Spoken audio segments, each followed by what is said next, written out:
Hey everybody, Brett here, voice of Reese. Thank you for listening to Riftwalkers. Make sure to join our Discord channel to connect with other fans, the cast, and get some insights into the episodes and our other projects. Now, as we continue to unravel the mysteries within Meerhold, let's get right to the episode. So the party has split up, each going their separate ways, investigating different parts of the keep. Reese went to the kitchen and the servants' quarters. Mik and Lirion went to explore the dungeon/cellar and quite possibly the Baron himself, while Luca went to the Arcanist's library to dig up what he could on Holden. However, Ifran, who we will now go to, has gone up to the tallest tower in the keep, where he finds the door to Quenberg's study locked shut. Ifran puts his ear to the door to see if he hears anything from the other side. Not a whisper, not a sound. Okay, using the power of his body, Ifran turns into smoke and goes through the keyhole. What the? It's not magic, it's the power of the body. All right, you're not that high level, monk. No, I don't think monks get that at all. Unfortunately. Oh my gosh. And it's just this door? Yep. I don't have any lock picks or anything. How sturdy does the door look? Relatively. It's just a simple wooden door with a metal latch. Ifran lifts up his hand and knocks on the door. And he gives a good resounding knock that echoes down the spiral staircase of the tower, and the door stays shut. It seems the room is unattended.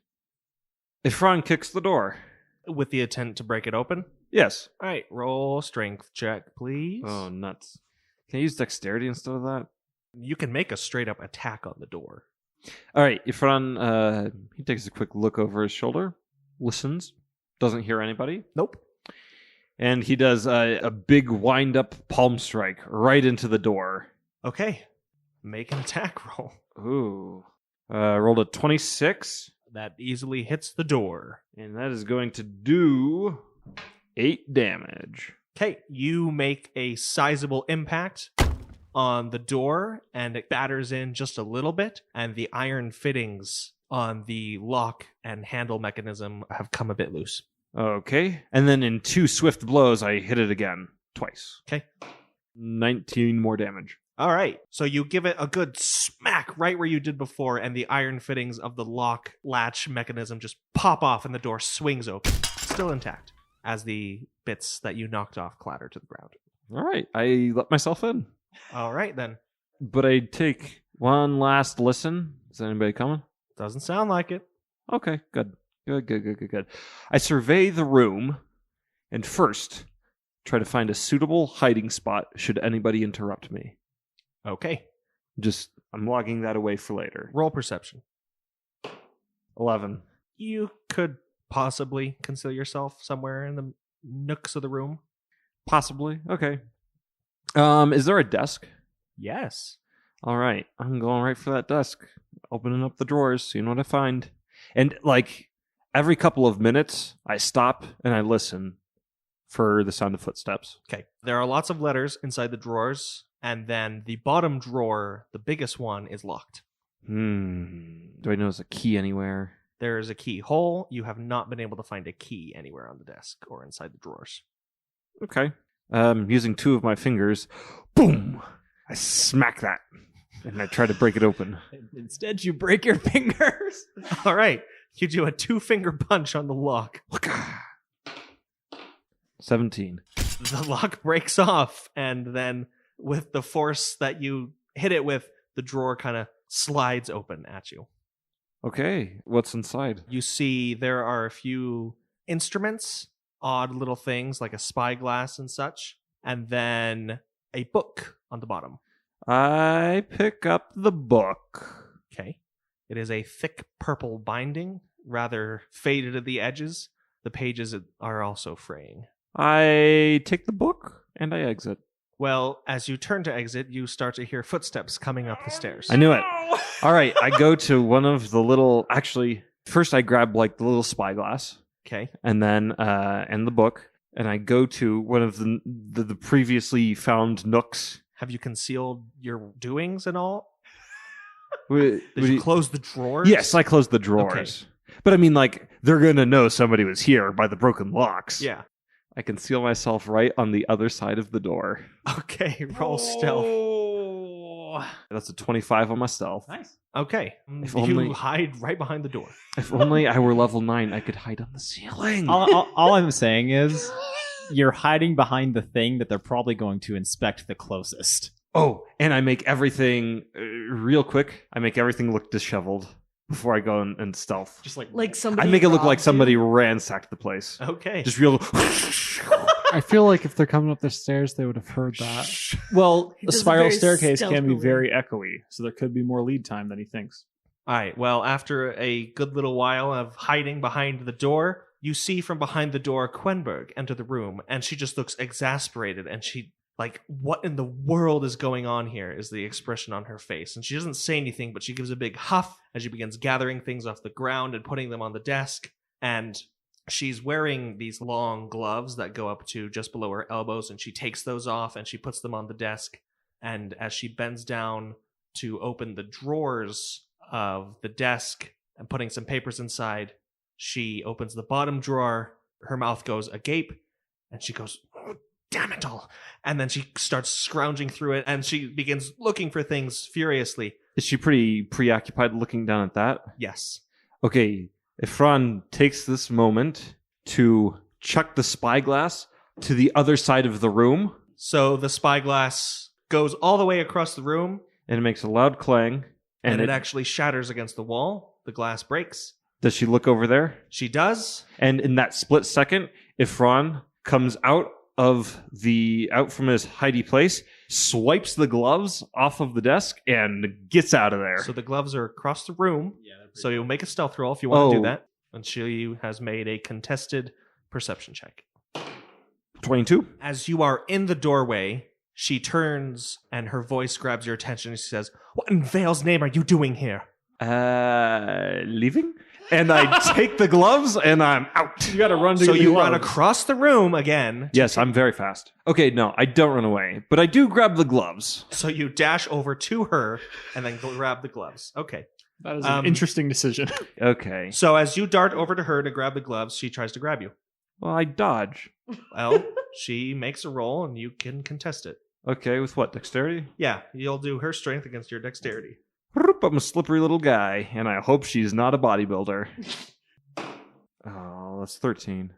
Show is. She got 15. She briefly restrains you, and her fingers grab at your arms, and you see the tips of them are sort of blackened, almost necrotic. Hmm. And another second, and after she notices you seeing this, she takes her hands back and she rips the gloves from the desk and she slaps you across the face and says, "Get out right now or I will call the guards and have you hanged. Perhaps you would like to tell me what is really going on here. If you don't leave this instant, you will regret it immensely." Very well. I will leave then. Good day to you. And he zips out of there. And she slams the door behind you, and it kind of bounces swings off. back open. Doesn't work anymore. On the mid floor, outside the Arcanist's library, Luca awaits and then pushes the door open. Luke actually knocked first. Oh, well, it opens as you knock. So as it opens and you look inside, it's kind of like a 2-level study. Walls are basically just lined with bookshelves. There's the little ladder that goes around the little halfway balcony thing on the second part of the floor. And a large desk at the end, and then 3 very large windows spanning the entire height of the room behind it. And Holden's golden mask is on the desk. Huh. Okay, interesting. First, I'm going to do a quick check. Do any of these windows have any way to open them? Or are they like open air windows? No, glass? they're like stained glass almost, but without Like the metal. intricate colors. Yes, Yeah. with like metal bits. Anyway, is there an opening mechanism or no? No. Okay, good to know. In that case, while I'm at the window, I'm going to take a quick peek. How high am I off the ground? 20 feet or so. Oh, okay, sweet. How would you describe the terrain at ground level? Treacherous. Treacherous. Not It as kind of good. slants down and then into the wall of the keep. Yeah, okay. Presumably no sort of cover. No. Maybe Well- some light shrubbery. Luca is going to let's kind of peek his head around and take a look at the desk. He's going to principally look anything that's on top, maybe look at the mask that I know is on the desk, and just kind of poke my nose around. Okay. Well, looking through the desk, you find a bunch of notes written in languages you cannot read. Bollocks, it's true. The mask itself is a little worn. The closer you inspect it, it seems the gold is sort of wearing away at some points, in some bits. And that at the sort of edges of the mask, where the cheekbones end, there are some little strange, like, hooks. Do the hooks point inward, almost as if it was hooked onto something on a face? Or are they kind of like almost it was mounted on something behind the mask? Both. Both. Oh, that's creepy as crap. Are there any... So there's notes in languages I cannot read, which is really inconvenient. Are there any drawers in this desk? Yes, plenty. I begin to investigate the drawers. Again, filled with a lot of, it seems, personal letters, research notes, small journals, some of which you can read. Most seem to be dealing with intent and magic and other dealings of arcane natures. There are a few that are a little strange, that are more recipes and require some sort of alchemical equipment, of which there is none here. Okay. Then, with this knowledge, I'm actually going to begin to investigate the bookshelves, see if I can find some sort of secret Indiana Jones and the Last Crusade turning bookshelf. All right. You have to pass. I'm just going to straight up tell you, you have to pass 3 consecutive investigation checks. Come on, baby. Maybe. So the first one I got was 17. That is enough. You kind of find a few strange markings on books that don't seem to be movable, and you lead along the bookshelf, carrying on your investigation. Second one is 21.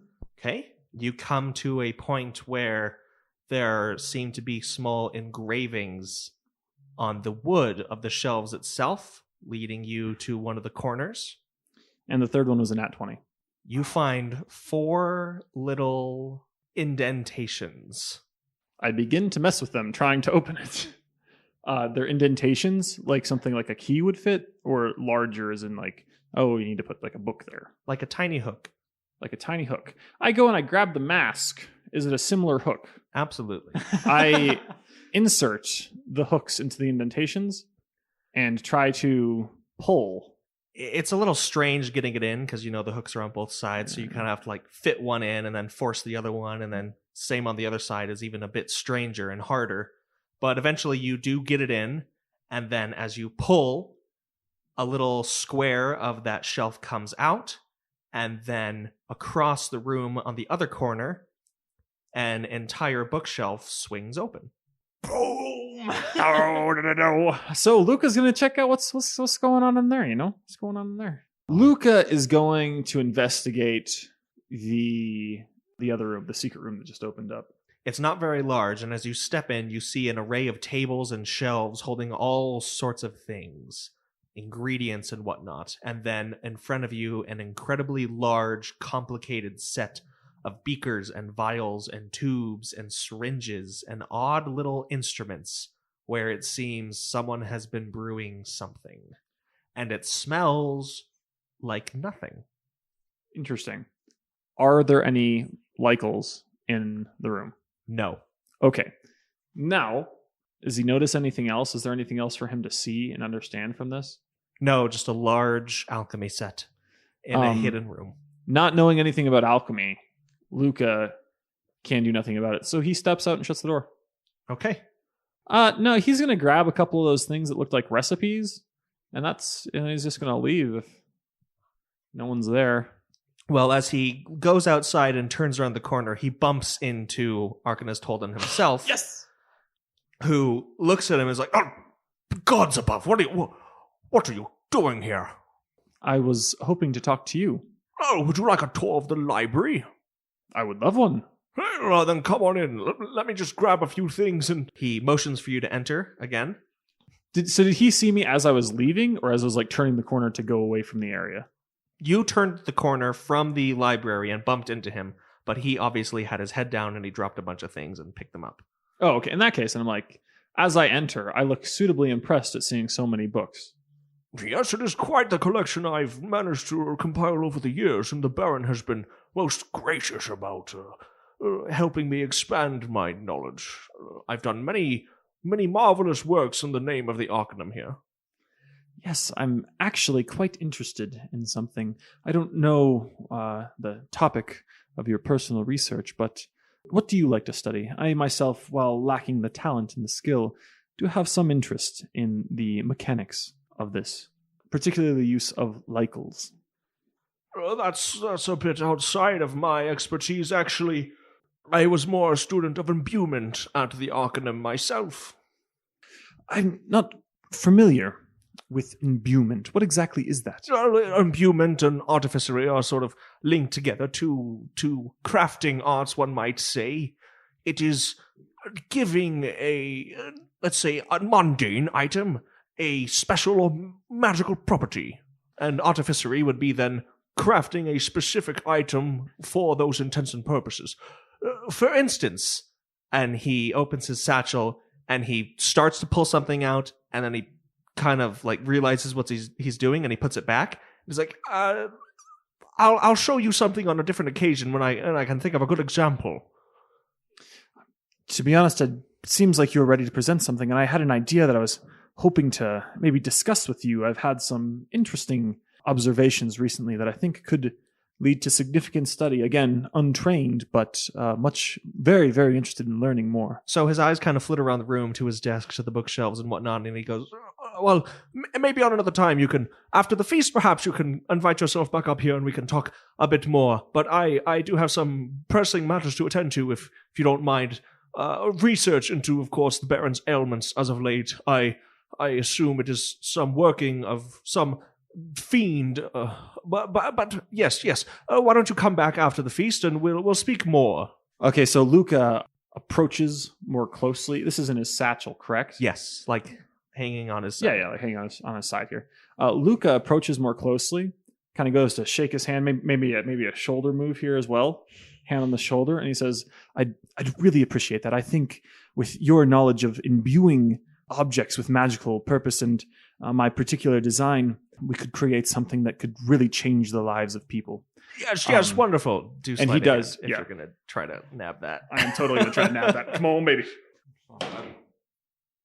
It didn't go great, guys. I only got 15, but I do have a point of inspiration, and I'm going to use that to try to change the outcome. Get advantage then, mister. Didn't get much better, but it's okay. It's now 21. You are actually able to pull it discreetly out of his bag, but you should leave quickly. I do leave quickly. And then I just say, until after the feast then. Yes. And then once in the hallway, are you able to get a good look at it? Yeah, I'm going to grab it. I'm going to look at it specifically, analyze it as much as I can. And I'm actually going to around the area that we hit each other, and I'm going to put it on the ground as if it fell there. It's about the length of your hand. It has different runes etched into the side of it. There's a large glass tube with a very, very thin needle coming out of it and a sort of injector system on the other side where it seems there are some fittings where smaller tubes could be attached. Can I do some sort of check to memorize the runes? Yes. Just do straight up intelligence. Come on, baby. 8. You try your best and then you leave it on the ground. Yeah, and then I'm out of there. Then it's just like it fell there and that's where it was. All right. So down by the door to the cellar, Lirion and Mik are standing. All right, Lirion approaches the cellar door and tries to open it. It's not locked. Cool. Lirion opens the door and he kind of takes a look and see if he notices anything. No, it's just a very dark stairwell. Cool. He heads down it. Is Mik following, or are you splitting up as well? Mik is going to follow, but also Mik, knowing that somebody can approach him at any time, is very stealthy. Very not very stealthy. What'd you get? 14. That's pretty good. Okay, cool. I say to Lirion as we go, now Lirion, you must be very stealthy as we go down. Yeah, not a bad idea, Mik. I'll go slower. Do a stealth roll. 23. Okay, so both of you are moderately stealthy. Lirion much more so. That's embarrassing. I'm proficient in stealth. And I'm not. So you make your way down into the cellar, and it is pitch black. Do I have any fire? Do I have anything? I mean, Lirion has dark vision. You can see everything in shades of gray. You do see that there are fittings on the wall with candles in them, but they are not lit. Lirion pulls out some matches from his pack and lights the candle. And then while he's doing that, Mik brings out another candle, is like, spare flame, and then gets that lit. Well, this was for you, actually. Oh. He doesn't need a candle to see. Oh, darn it. Oh, what the heck. Well, thank you. I'm flattered. So now Mik has 2 candles. So you continue to explore the cellar? Yeah. Okay. There isn't much down here. There's a few empty shelves. There's a large array of barrels on one side. There are a few different staircases that lead even further down into other dark areas. I do a perception check because now I can see with my 2 candles. And so Okay. I see which one has been trodden down the most, or if there's anything unusual about them, or whatever it may be. I got 8. You're able to make out tracks on all of them. It seems that people are down here pretty often. Lirion is also at this time looking at the surrounding area, see if there's anything unusual going on, or if there's some high traffic down a certain stairway. Okay, roll perception. 26. There's 3 staircases total. 2 of them seem to be equally trodden, and peering down, they end rather abruptly into other storage rooms. One seems less traveled, and that one winds down quite a bit. Mik, over here. The other staircases, they seem to go to some storage areas. This one doesn't seem quite so traveled, and it goes down further. I think this is a good way to go. All right, then. I'll trust your judgment. Lirion heads down the stairs. So does Mik. So as you 2 go down, you come to a rather straightforward corridor hewn from the stone of the hill upon which this castle sits. And there are a few other alcoves and corridors, and as you continue on, little candles on the walls begin to be lit. Not like they are lit as you go down, but like you come around a corner and there are lit candles.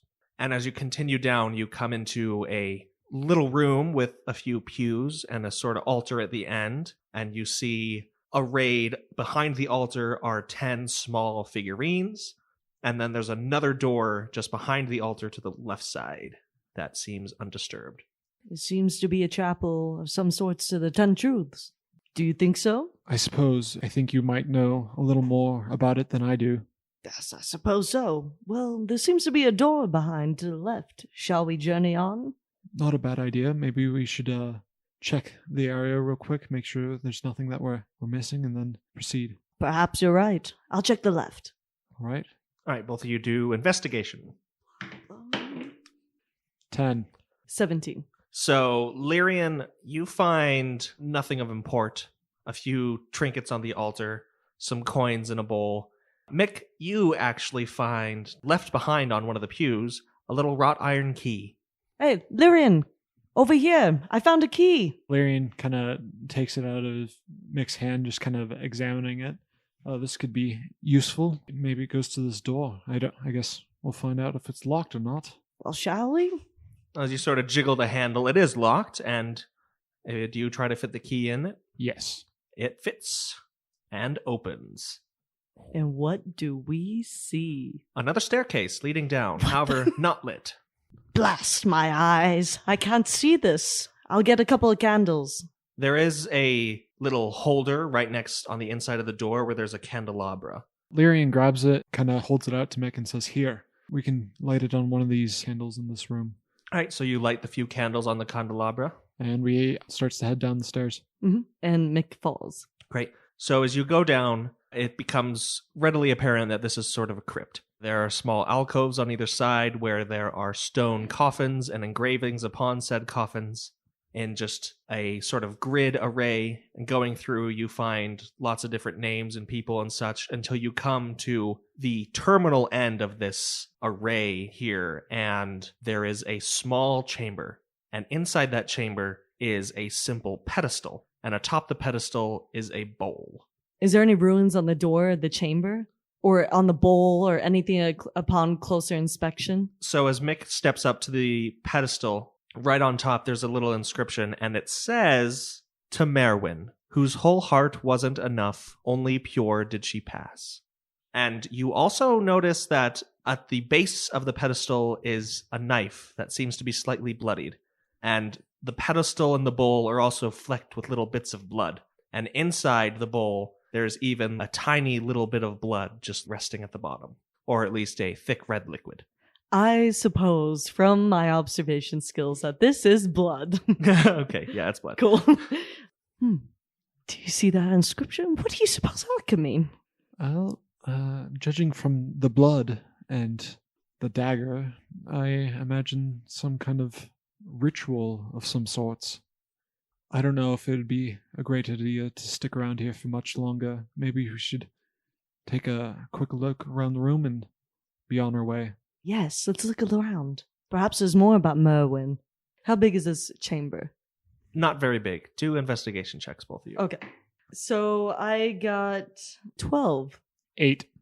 So Lirion doesn't find much of anything. The room is mostly bare. As Mik is running his hands along the back wall, you find the outline, what seems, where the stones could be movable, as if there is a hidden door.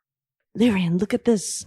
It appears that there's some kind of door behind here. Let's move our hands around and perhaps we'll find the latch. Yes, it does seem to be some kind of puzzle.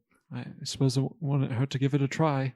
You run your hands along the seams of the door and find absolutely nothing that could help you. So we investigate more to see if we can open the door, if there's anything else, or also if there's any connection to the dagger maybe in this door. Okay. I got a nat 20. So again, you find absolutely nothing on the wall that could be of any help. But as you're going back toward the pedestal and kind of just running your hand along the bowl, it shifts and clicks, and then you push it back. And it seems the bowl rotates in place. You try to lift it, but it doesn't lift. It seems to be just a little mechanism that turns and clicks and then turns back to where it was. But as many times as you turn and click it, nothing happens. And the blood on the bottom just sloshes around. So nothing happens, but that has the ability to do that. Can you remind us what the inscription says? It says, "To Merwin, whose whole heart wasn't enough, only pure did she pass."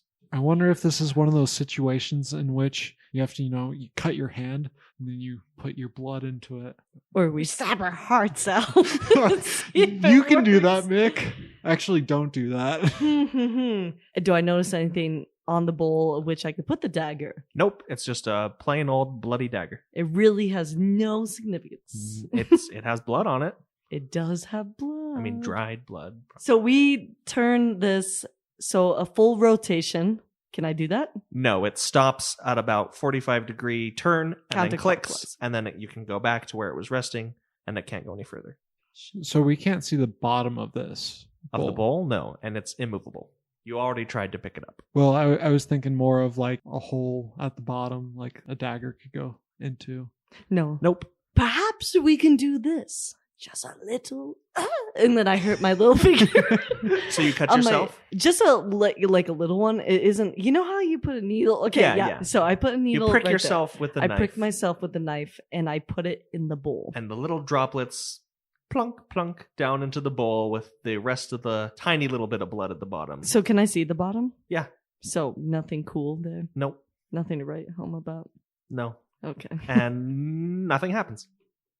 She passed pure. I rip off a little bit of my clothing Okay. and I soak up all the blood. Okay. You soak up a good amount of the blood with the part of your clothing that you ripped off. You don't understand. I ripped off like Oh, okay. I soak all the The blood is no longer in the bottom of the basin. There's just little flecks around the bowl. Okay. And now I shift it. You shift it and it clicks and still nothing happens. Do I see anything else around me that changes as it clicks? Nope. No. Literally nothing. Nothing. Literally nothing. And then reverberating throughout the crypts, you hear the bell toll on the hour. Hearing the bell sound, Lirion realizes that it's time to meet back up with the others, but he takes another glimpse at the inscription on the bowl so that he can remember what it says.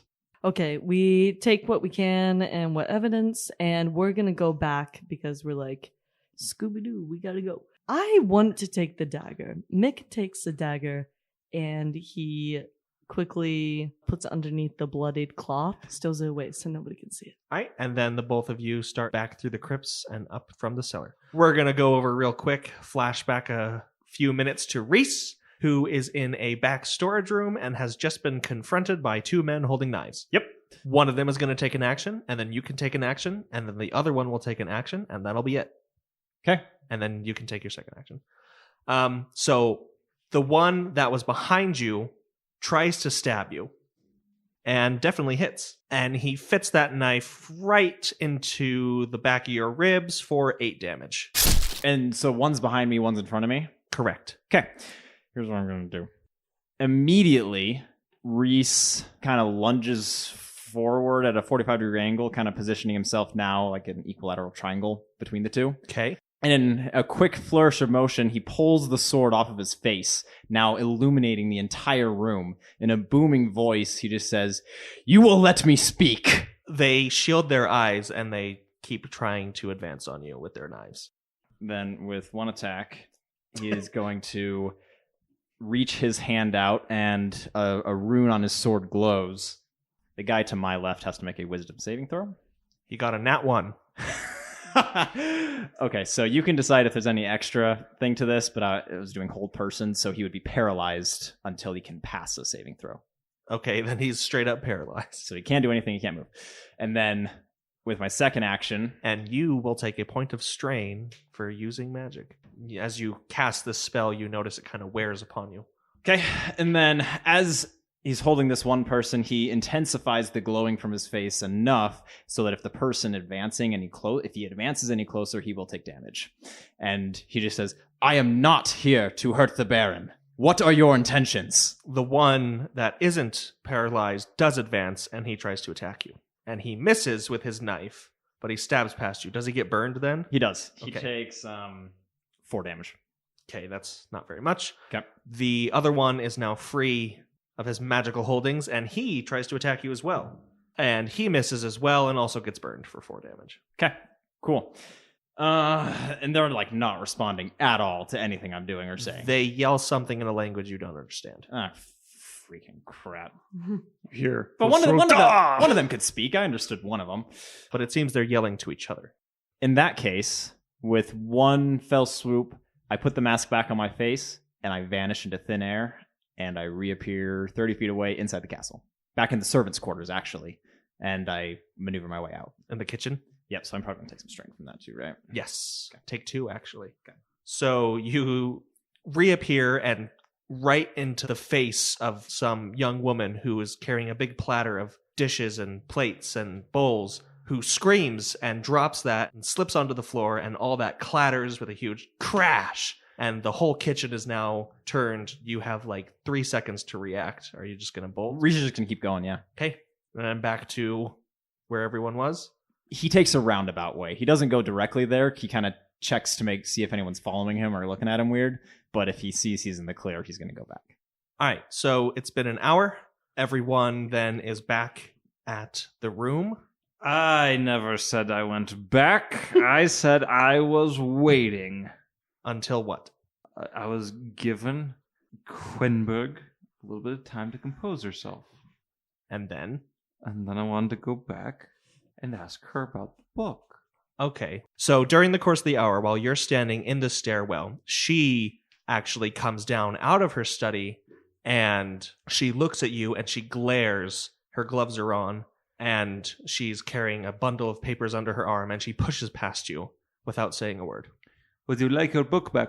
And she turns, her eyes are wide, and she gives you a once over. She's like, "Who took it? You took it? Where is it?" Oh, we all have our secrets. You will not tell me what is really going on here, and perhaps I will not tell you where the book is. And she kind of just sneers at you, and she turns and she hurries down the stairs. Interesting. It was behind my back. Okay, she's not talking. All right, now I go to the room. So everyone is assembled then back in the room where Baldric was, and he's actually there again, putting things away in that armoire. And he's like, "Ah, yes, yes. And he motions for all of you to come over closer to the corner and the armoire. You guys would notice that Reese is kind of like holding his side pretty intently, but he's walking fine. Were you able to uncover anything? Lirion looks at Baldric and says, "Do you know of someone named Merwind?" Merwin, you say? Yes. Yes. That was the Baron's sister. She died at a very young age. How did she die, if I may ask? Consumption. Oh, Can you tell me a little bit more of the nature of her death? She withered away over the years. It was very painful for her, for sure, and as painful for the Baron to watch. Not to make light of this moment, but do you happen to have any bandages in that armoire? No, I do not. Are you injured? Did someone attack you? Yes. Do you happen to know, and Reese points to Ifran, do you happen to know of any other men who look like him who have business here? They were quite unpleasant with me. Other Americ folk? I know not. I'm sorry. They were unloading some cargo out back behind the servants' quarters, and, well, I may not have been completely truthful with them. I might have told them that I was, I don't know, Holden's apprentice or something of the sort, but... And then they attacked you? And then they attacked me. I could not seem to talk reason to them. I had to escape. Do you think, then, the Baron's condition has something to do with Arcanist Holden? I have honestly no idea, but these gentlemen immediately knew that I was a target. And what of your other investigations? Luca, he says, I looked into the Arcanist, but nothing significant stood out to me. But I did find some things that appear to be recipes. I'm not sure what. And you mentioned that your father studied at the Arcanum. Would you be able to make sense of these? They're beyond my comprehension. And I hand him the recipes. And I have scribbled on one of the recipes what I can remember from the ruins, being that very little. Ruins? Runes, yeah, ruins. They're runes. Oh, these are quite complex concoctions here. They are poisons of a sort, but very articulate ones, I should say. Delicate in their nature and terrible in their effects. Honestly, if the Baron had been suffering under these for as long as he has been suffering, he would have been dead half a year ago. I don't quite understand. Baldric, how close are you to the Baron? Close enough. He's almost like a father to me. Have you seen any puncture marks on him? Has he complained of anything of the sort? I mean, he keeps to himself a lot, and I've honestly haven't been allowed so close to him in quite some time. Only Holden, who makes the medicine, and then Quenberg, who sometimes acts as his personal attendant, are ever within arm's reach. And sadly, I don't see a way for us to resolve this just yet. If you're sure the effects are too severe for the cases the Baron is suffering, then there must be more to it. Do these, and I point out specifically what I remember of the runes, be that very vague, does this mean anything to you? I'm sorry, no. I never studied such languages. Very well. And as for Merwin, as you said before, yes. What was her role in the kingdom previous to her death? She was a child. She had no role. Actually, and Reese kind of pokes in, one thing that I uncovered while I was speaking with one of the servant boys, he spoke of the Baron's son and his death. Oh, yes. That happened somewhat recently, within the year, I believe. Well, no, he's missing. His son yes, is missing. sorry. I got that mixed up, but I couldn't get much information from him. He was only a boy. The Baron would beg your privacy on the matter. Of course. Baldric, do you know of a disease that could blacken a man's fingers? I know not, but now that you mention it, sometimes, well, when the Baron is feeling especially unwell, he wrings his wrists and there is some black flesh on them. Interesting. Why do you ask? I've brought it to Holden's attention, of course, and he said he would look into the matter. Yes. Perhaps it is an effect of the poison. And Lady Quenberg, does she perhaps taste the food for the Baron to make sure it is safe? No, there are other servants to do that. Yes. She helps him with more studious matters. She reads to him. She writes letters for him. Things, actually, I used to do until she appointed herself to the position. It is interesting. because I saw Lady Quenberg's hands.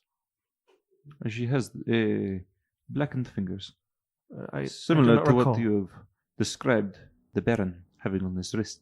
I cannot say I've ever seen such a thing. No, she normally wears gloves. Perhaps, do you know what this could be? And he holds up the purple book and he hands it to him. Baldric opens the book and kind of looks through it, and there's just these different runes and symbols and pictograms and odd things and weird inscriptions. And he's like, I don't know what this is. In fact, he closes it and he hands it back to Ifran. I feel a bit queasy just looking at it. Interesting. Look, I know something is going to happen at the feast. I fear for the Baron's life. Like I said, he is a father to me. I beg of you, please. I will gather whatever suspects you have in mind in the Grand Hall immediately, and you can make your accusation. But we must save the Baron's life. Well, perhaps we can have a minute to converse together before we give you any names who you should gather. Very well. I'll be waiting just outside.